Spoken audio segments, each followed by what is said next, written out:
On the 5th of January 1942, while jubilant cries of victory echoed through the streets of Tokyo, Admiral Isoroku Yamamoto ordered the General Staff of the Imperial Combined Fleet to begin preparing the second phase of operations in the Pacific War. His review of reports on conditions in the Philippines, Malaya, and the regions farther south indicated that within a few months Japanese troops would control East Asia, and the other areas attacked in December, so Yamamoto told his Chief of Staff, Matome Ugaki, that he wanted the plans completed by mid-February. The speed with which the Japanese had conquered the Western Pacific astonished planners in Tokyo and produced sharp divisions within the Imperial General Staff. Ardent militarist nationalists wanted to continue advancing until Japan was victorious, regardless of how far such planning might carry them, while another group, represented by Admiral Yamamoto, had from the beginning been unenthusiastic about opening hostilities against the United States and Great Britain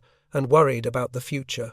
One reason Yamamoto was at sea, aboard the flagship of the combined fleet, the battleship Yamato, was that some friends in the Imperial General Staff feared that, if he remained in Tokyo, he might be assassinated for his public opposition to unlimited war.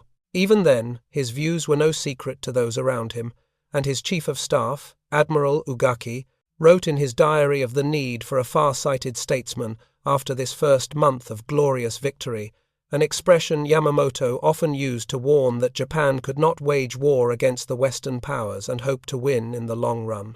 Yamamoto's open criticism of politicians was directed at Prince Konoe and others who did not seem to understand what kind of war Japan should wage in the Pacific. 3 months before Pearl Harbor, Yamamoto had met with a friend, Ryoichi Sasakawa, president of the ultranationalist organization Kokusuikai, at the Imperial Navy Club in Shiba, and warned him that war was inevitable because of decisions made by politicians, saying that at first everything would be in their favor, spreading like an octopus extending its tentacles, but that now, only a month into the war, that octopus was almost completely stretched out.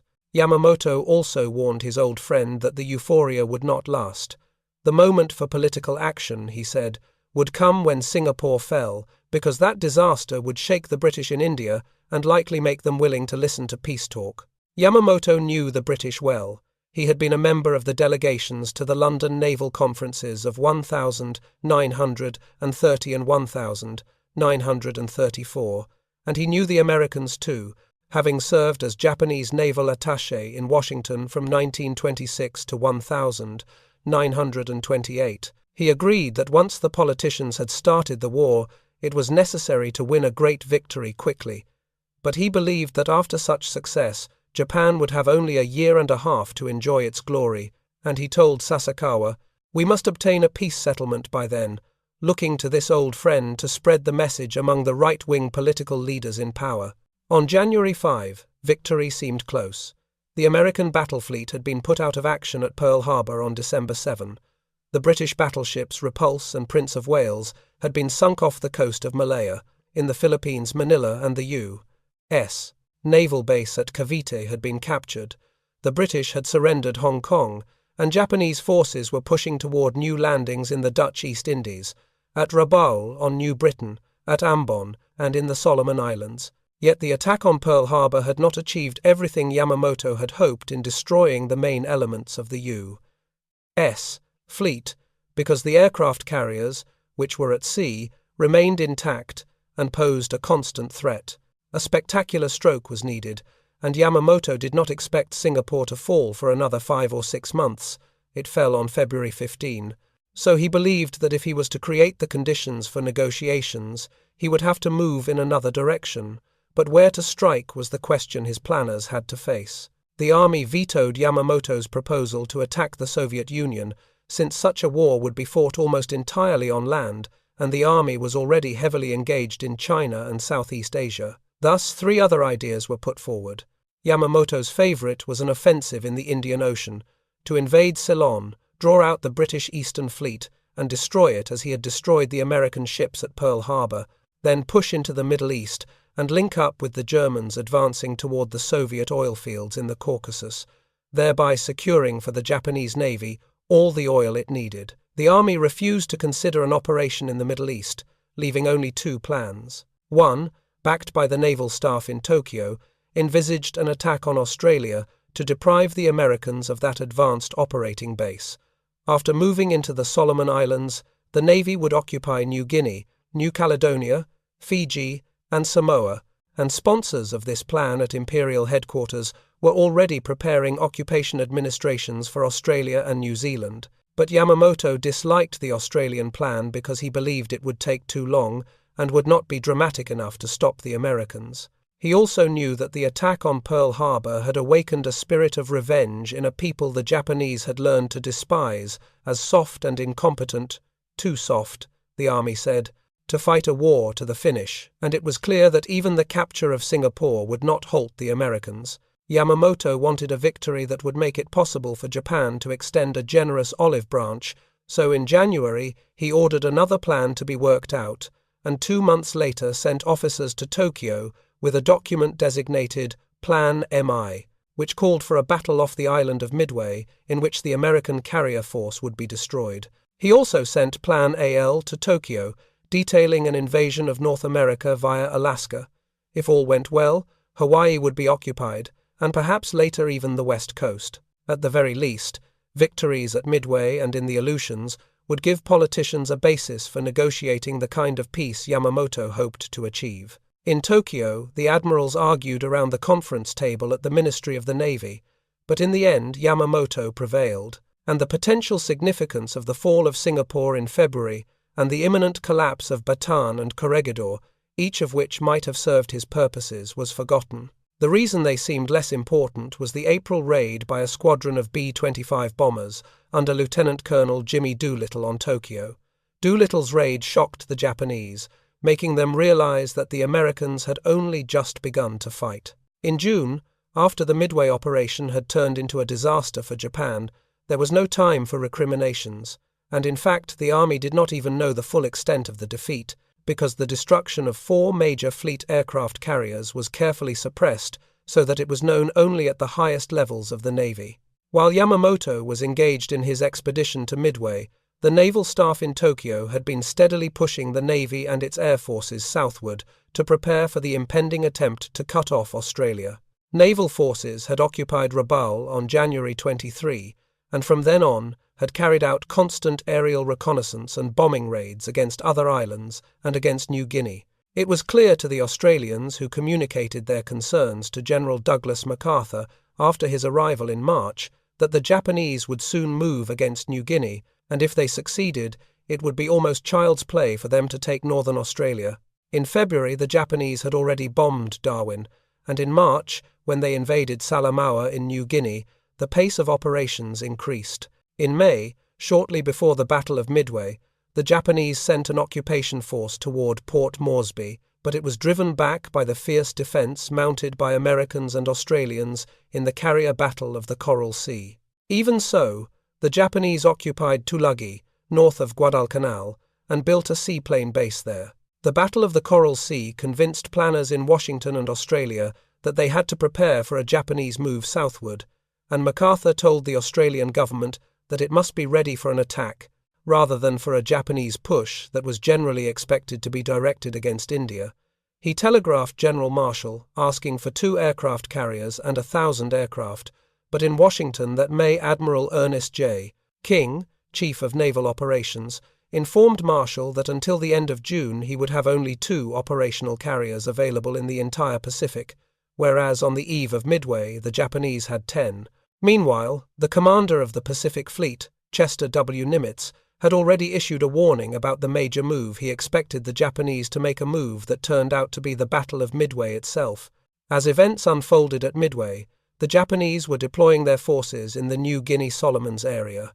Major General Tomitaro Hori landed the South Seas Force at Salamaua, and Marine troops occupied Lae and began building an airbase there. Independently of Admiral Yamamoto, the Imperial General Staff had planned the operation against Port Moresby, and Lieutenant General Harukichi Hyakutake was tasked with advancing toward New Caledonia, Fiji, and Samoa, and with being ready to resume the drive against Port Moresby by July, that is, after the Battle of Midway, when Admiral Yamamoto was expected to return with his combined fleet. That great carrier force was to protect this new offensive. Despite the defeat at Midway, which was reported to forces in the field as a victory, Imperial General Headquarters did not alter its plans.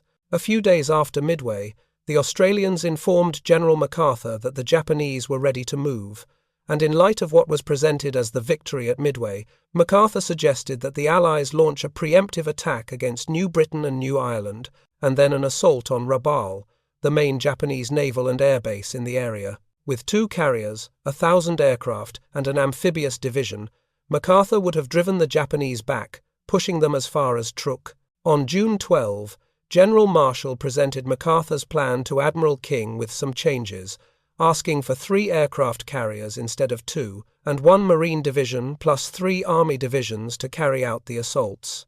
Admiral King objected because the plan would have put MacArthur in command of the operation, and for other secondary reasons as well. The carriers would be exposed to land-based attacks and would not have sufficient protection, and in the end, the Navy would indeed face these same tactical problems at Guadalcanal. King drew up his own plan, a thrust from the New Hebrides under naval command.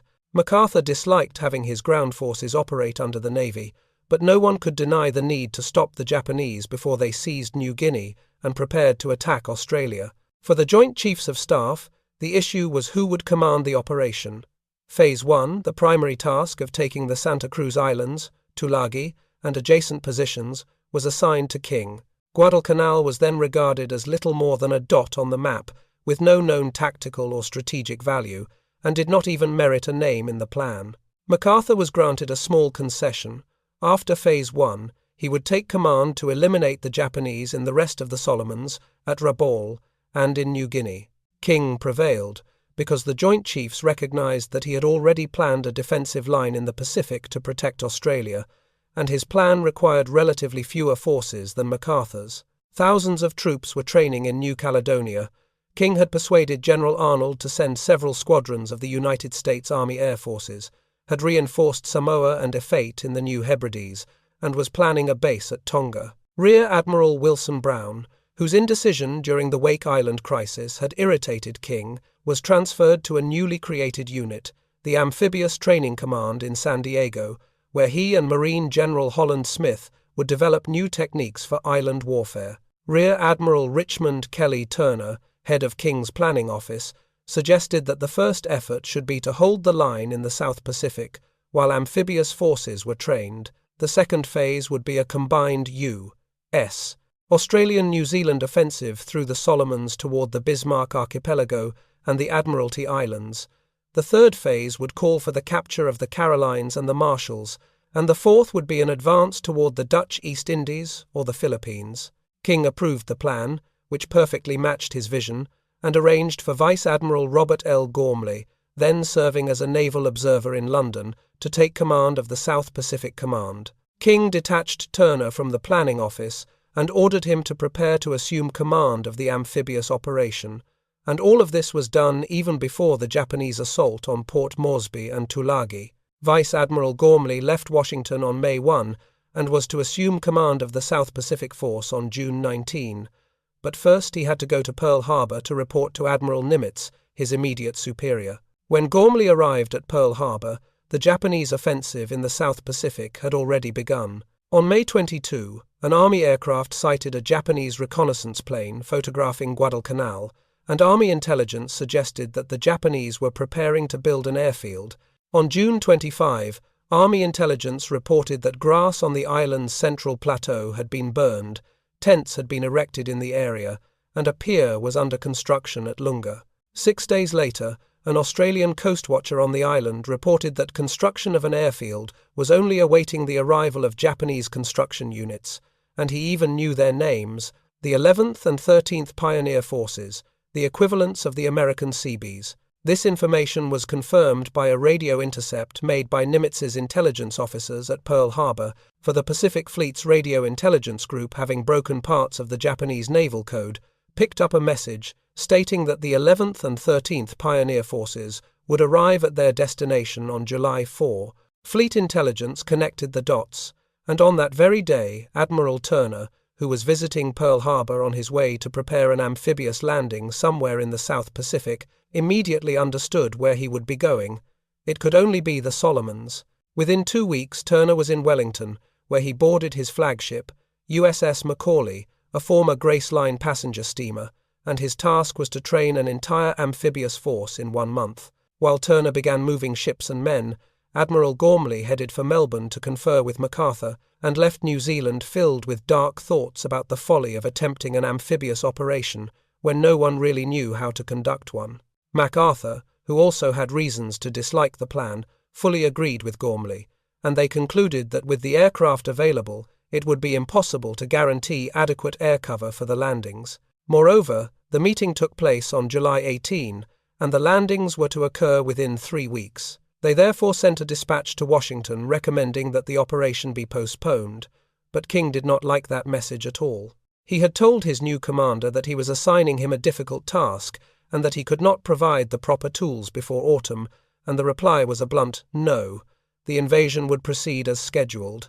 Now Gormley left Washington convinced that the United States was not ready for aggressive action in the South Pacific, and his pessimism deepened when he unsuccessfully tried to have aircraft and construction units sent immediately to the forces in New Zealand. From the outset, the plan to invade Guadalcanal was marked by serious intelligence shortcomings. All commands involved knew that an operation was imminent, especially after July 10, when Nimitz sent Gormley the operational orders, and the main Japanese airbase was at Rabaul, from which aircraft could stage through Guadalcanal to refuel and then bomb Australia.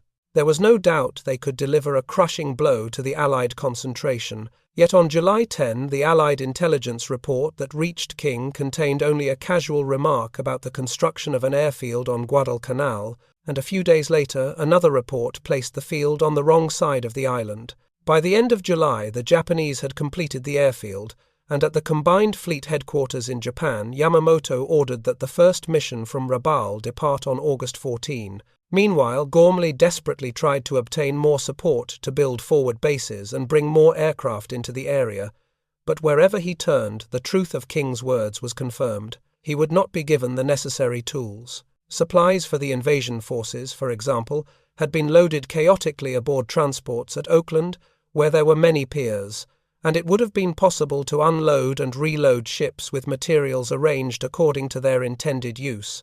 Instead, the ships were sent on to Noumea, which had no such facilities.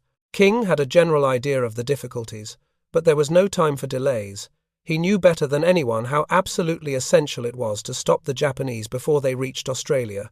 By the end of July, the race was on, and 17,000 Marines were sailing from Hawaii, California, Noumea, and Samoa. Gormley was too busy to convene a conference of his commanders, but on July 28, Admiral Frank Jack Fletcher, who would command the operation tactically, called a meeting aboard his flagship, the aircraft carrier Saratoga. For the first time, the tactical commanders met to discuss the invasion.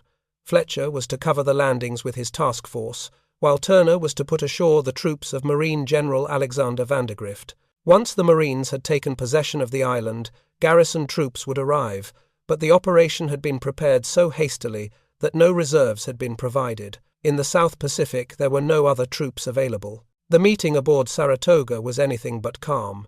Fletcher began by announcing that he would protect the Guadalcanal landings for only 2 days, insisting, and Gormley's staff agreed that the carriers must not be risked. Fletcher was extremely cautious, and many considered the entire operation rushed, misdirected, and doomed to fail. Turner, who had a broader view of the overall situation than anyone else in the cabin that day, rebuked his superior, saying there was no point in pressing such arguments because the decision had been made and their task was to carry out orders. Fletcher should have understood this, since after the Battle of the Coral Sea, King had been so dissatisfied with his reluctance to fight that he ordered Nimitz to assess his fighting spirit. Nimitz, a kind man who respected Fletcher, gave him a motivational talk, and when the Battle of Midway was won, Fletcher, who was in command, could not be criticized.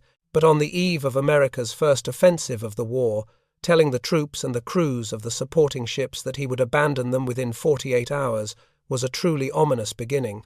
The dress rehearsal for the Guadalcanal invasion took place on July 28 and lasted 3 days. The chosen site was the island of Coro, near Fiji, and only a third of the troops managed to get ashore, and when they finally reached land, they did not know what to do. General Vandergrift regarded the exercise as a total failure, but there was no time to fix anything.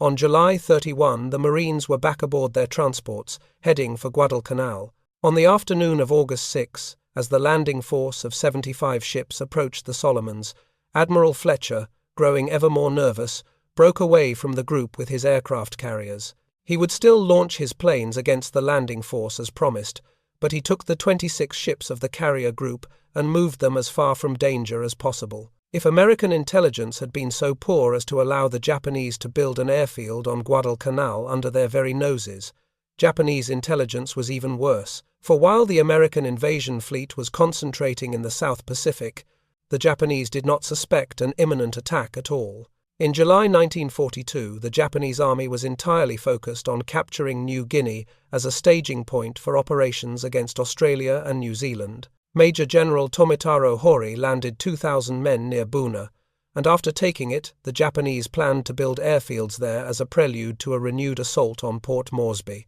Thus, in July, Japanese air power was concentrated on Port Moresby, with bombers and fighters attacking almost daily. After those landings, Japanese aircraft were also called upon to support the bridgehead, and in the first days of August, their attention was wholly devoted to the new offensive. Yamamoto's flagship, the battleship Yamato, was anchored at Hashirajima in Japanese waters as he calmly prepared the next air operations against Australia and then would decide what action to take. In preparation, on August 3, the naval air groups based at Lae were recalled to Rabaul to be ready for operations against Guadalcanal the following week. During the first week of August, the skies over the South Pacific were cloudy, and only a few Japanese reconnaissance planes took off, failing to find the vast American armada approaching. Rabaul's pilots were surprised when they encountered U.S. Navy aircraft over Buna. They had been told that the American carriers had been destroyed at Midway, and so they assumed the aircraft belonged to Australian forces that had crossed the Owen Stanley Mountains. In fact, they were American units training for the invasion of Guadalcanal. No one in the Imperial High Command, neither in Tokyo nor in the field, suspected an imminent invasion. After 8 months of uninterrupted victories, it seemed impossible that the Allies could launch an amphibious assault, and had anyone suggested the possibility, the Japanese would probably have agreed with MacArthur and Gormley that such an attempt had almost no chance of success. Thus, as the American assault force advanced toward Guadalcanal, it enjoyed the element of surprise. On August 4 and 5, the 75 ships continued under overcast skies, and on August 6 they passed through light rain for much of the day. But at dawn on August 7 the sky cleared, giving the carriers excellent visibility for their attacks. The fleet went to general quarters at 5:30, and at 6 the carriers launched the first strike. Aircraft from Wasp, Saratoga, and Enterprise were assigned targets on Guadalcanal, Tulagi, Gavutu, and Tanambogo. The Japanese had built a seaplane base at Gavutu and Tanambogo, joined by a causeway, but their aircraft had remained grounded the previous day because of bad weather. The only sighting reported by Fletcher's force was an unidentified aircraft, perhaps Japanese, perhaps Australian. In any case, the Japanese were not alerted until 6:12, when the communications headquarters of the Tulagi seaplane base sent a desperate message. Heavy enemy bombing in progress. Radio relayed the alarm to the 4th, 6th, and 8th Fleets, to Yamamoto, and to Imperial General Headquarters. The weather was clear, and the American aircraft, streaking through clouds lit by a waning moon, flew toward their targets. 8 fighters from Enterprise, led by Lieutenant L.H. Bauer, struck the airfield at Lunga, strafing buildings and dumps without encountering any aircraft or motor torpedo boats. Another 8 maintained a combat air patrol over the transports from 6 to 8 when they were relieved. The bombers hit Tulagi and Lunga without meeting any aerial opposition. The Americans completely dominated the skies, and the only planes damaged were those involved in operational accidents. Aircraft from the other carriers attacked the seaplane base at Gavutu. Surprise was total. American planes destroyed 9 Kawanishi seaplanes, Zero-like in design, and another 8 reconnaissance and bomber aircraft. A few Japanese pilots tried to take off but were shot down before getting airborne. No Japanese aircraft survived. Other American planes struck concentrations of Japanese troops on Tulagi and targets along the beaches where the Marines would land hours later. Before dawn, Marines crowded on the decks could make out the mountains of the island that was their objective.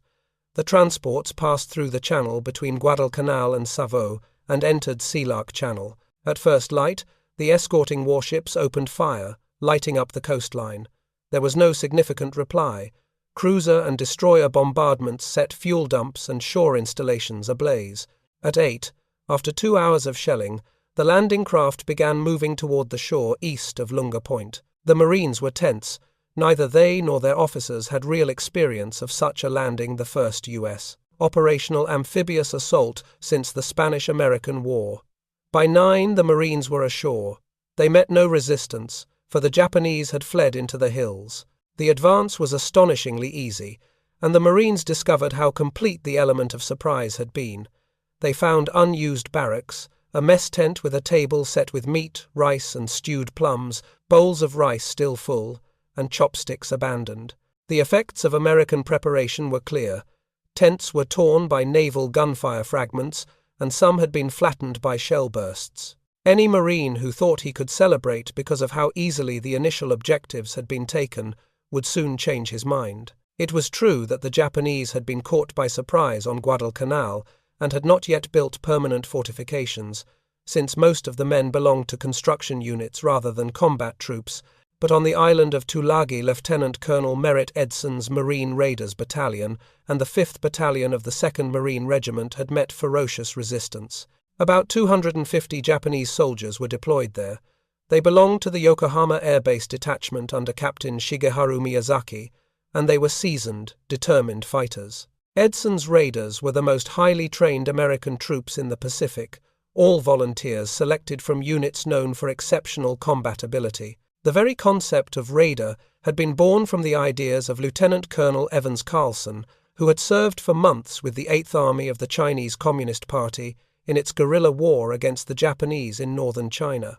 Edson's Raiders had trained for many months under brutal conditions and arrived on Guadalcanal with an already formidable reputation. And they would need every skill they had learned, and would learn new ones, because this invasion marked the first direct clash between American elite troops and Japanese veterans since the war had begun the previous December. The Japanese enjoyed an even more fearsome reputation than the American Raiders after their lightning advances in the Philippines, Malaya, and the East Indies. For months, Tokyo had celebrated its victories, and half the world had come to believe that the Imperial Army was invincible, a belief the High Command was only too happy to encourage. Tulagi, therefore, was an early proving ground.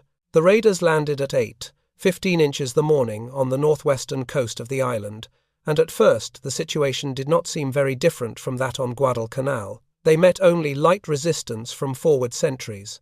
The northwestern area was covered in dense jungle, with small trees, vines, and bougainvillea, with splendid leaves but sharp thorns. At first it seemed the worst enemy was the terrain itself.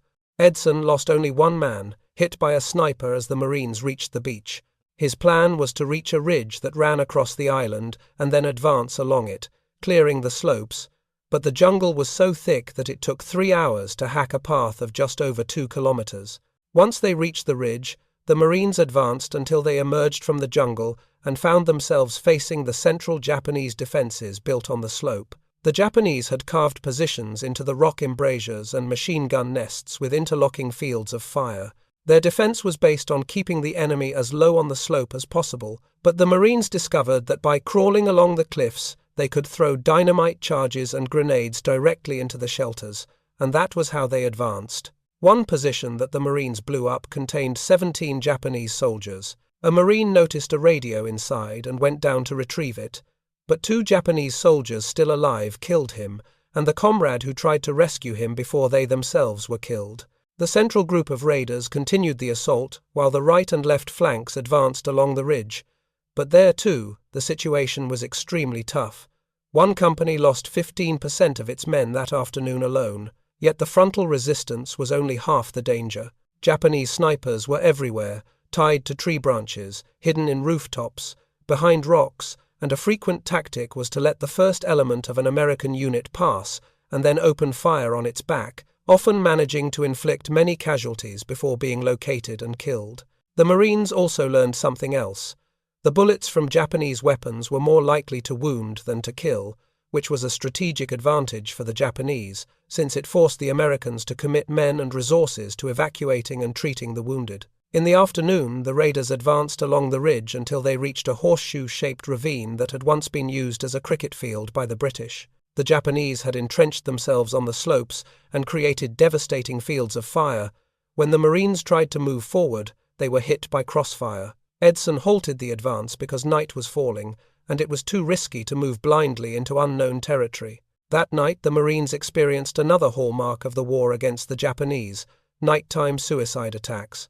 Aware of their numerical inferiority and the lack of escape routes, the Japanese waited for silence to fall on the American perimeter, and at 10:30 p.m., they broke through between two companies, encircling one of them completely. The Marines fought in their foxholes, out in the open, with rifles, machine guns, grenades, and even knives. The Japanese moved along the ridge until they reached a position just 50 meters from Edson's command post before being driven back. One company lost half its non-commissioned officers. The next day, August 8, more troops landed on Tulagi, eventually 7,500 inches all. The raiders and the 2nd Battalion Marines attacked the Japanese positions again, eliminating one by one the emplacements dug into the ravine walls.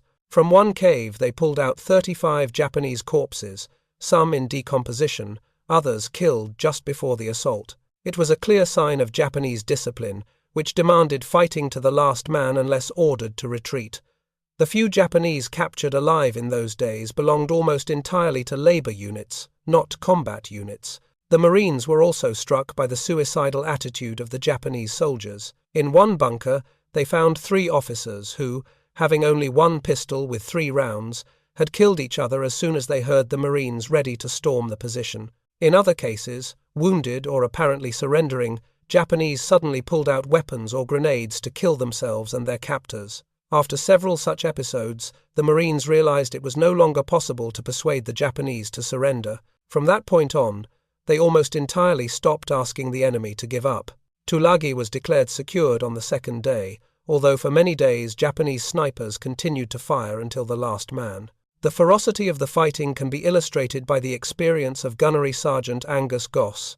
After spotting an enemy cave, he threw several grenades into it, which the Japanese threw back at him. After 2 failed attempts, he requested a demolition charge, placed it, and ran back. The Japanese threw it out of the cave before it exploded, and a fragment struck his leg.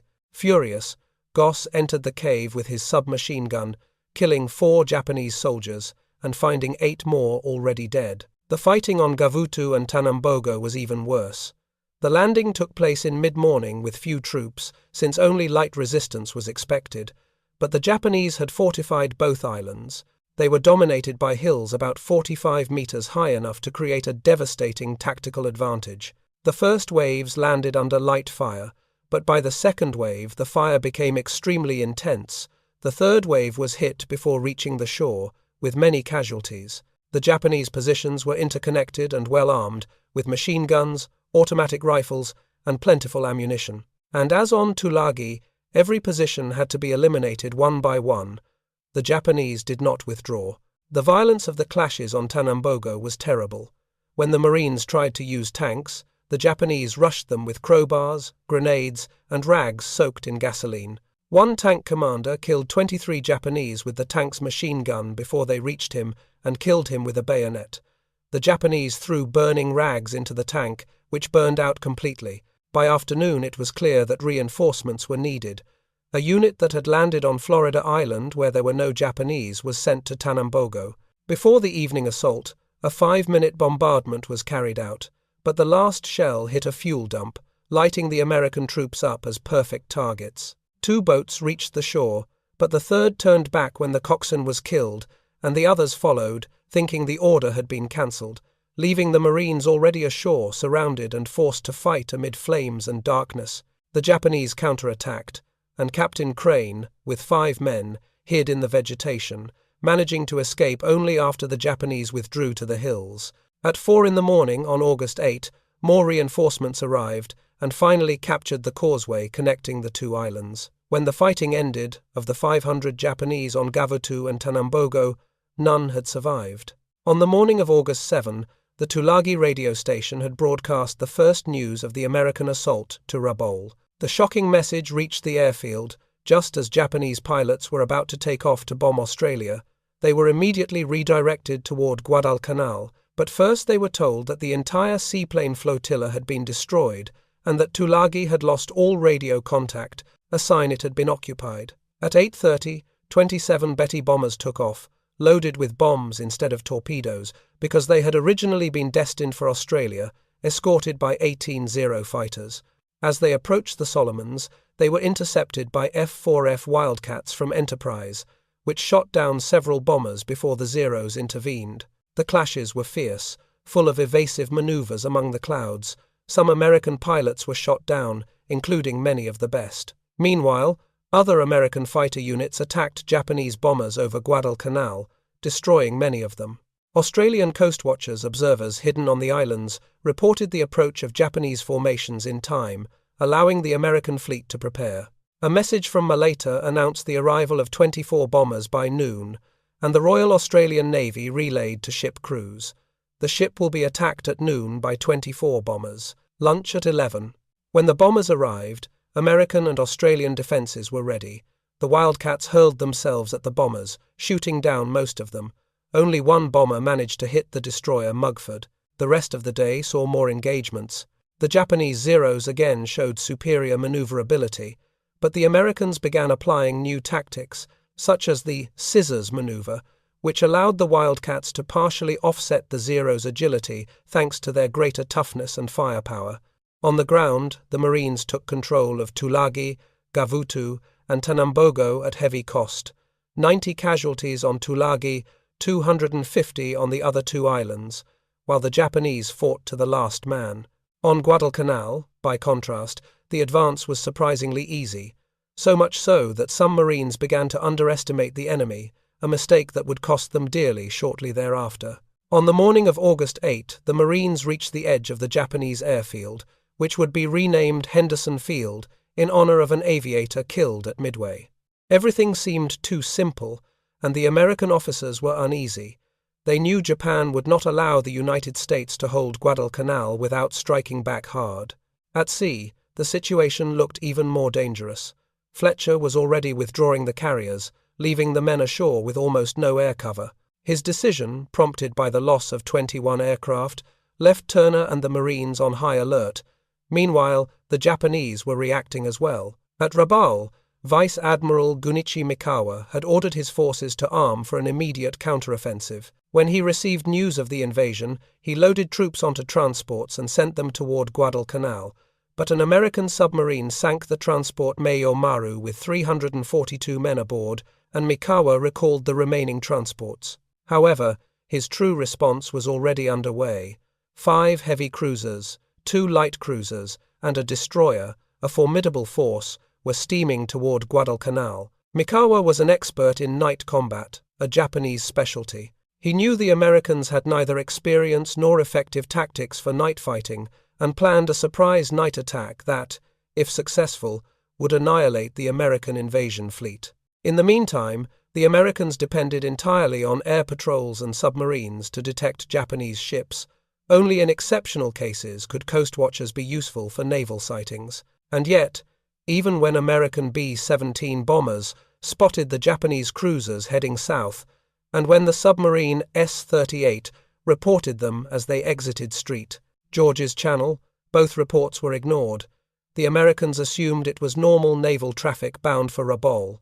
Admiral Gormley, responsible for coordinating the offensive, depended on 3 sources of reconnaissance: the American and Australian aircraft under MacArthur, the land-based naval aviation under Admiral McCain, and finally the carrier air patrols, which Fletcher practically did not use. Admiral Turner, studying the map, had noticed a perfect sea route for a Japanese attack, a long, narrow corridor between the islands that would become infamous as the Slot. The reconnaissance flights of August 8 should have covered this route, but an error in transmitting the orders meant that no one patrolled it. And so, on the very evening of August 8, as the Japanese fleet rushed at full speed toward Guadalcanal for a battle that would become one of the most shocking of the entire war, the Americans had not the slightest idea of what was about to happen.